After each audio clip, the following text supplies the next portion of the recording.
Welcome to Central Global News, a podcast where you can find out about some of the most interesting global news stories every week in the form of a short summary. This week, we'll focus on extreme floods in Australia, news about the Tokyo Olympics, and why Turkey has left the Istanbul Convention.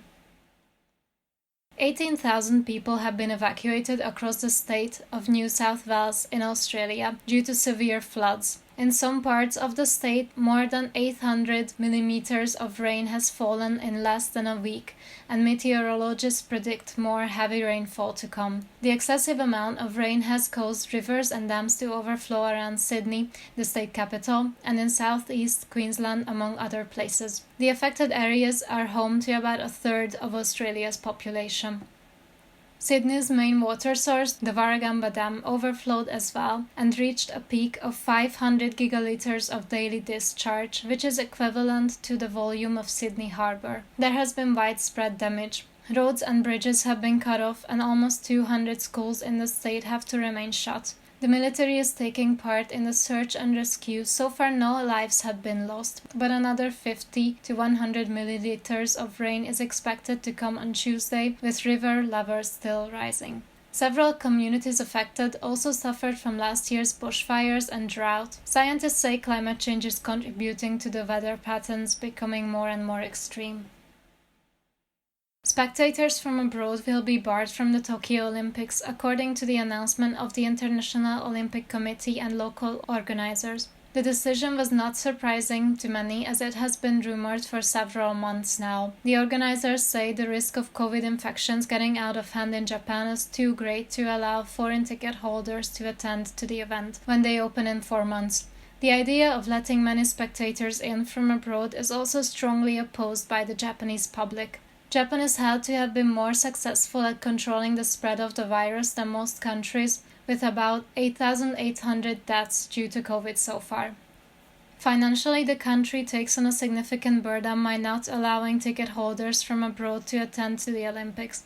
The country is officially spending $15.4 billion or €4.5 billion to organize the sporting event. However, several government sources claim that the actual cost might be even twice as much.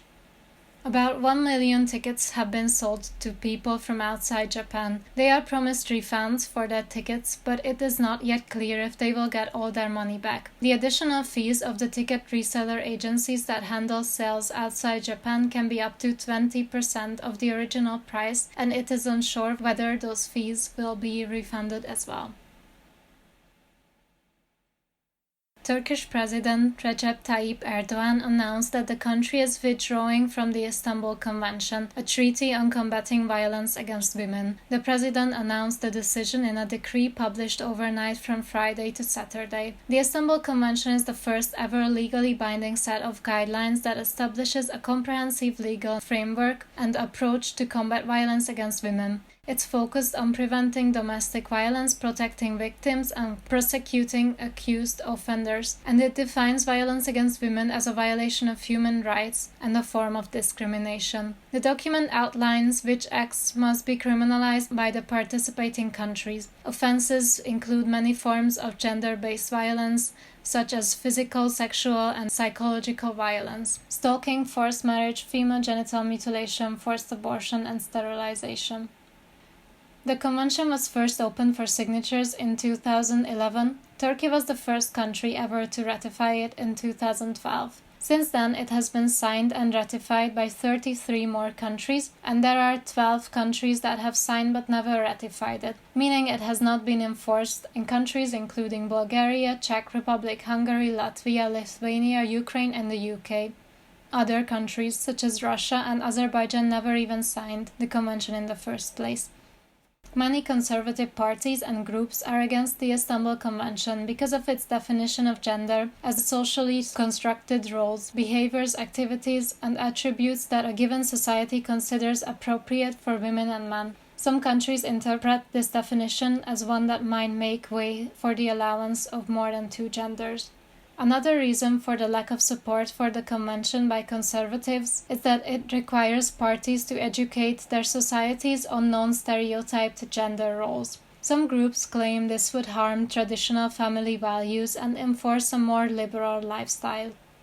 Erdogan's decision to leave the convention has brought outrage across Europe and led to several thousand people demonstrating in Turkey. According to Turkish activist groups, violence against women is a pressing issue in the country. The number of women killed in Turkey annually has been on the rise for a decade now. Thank you for listening. We'll be back again this time next week.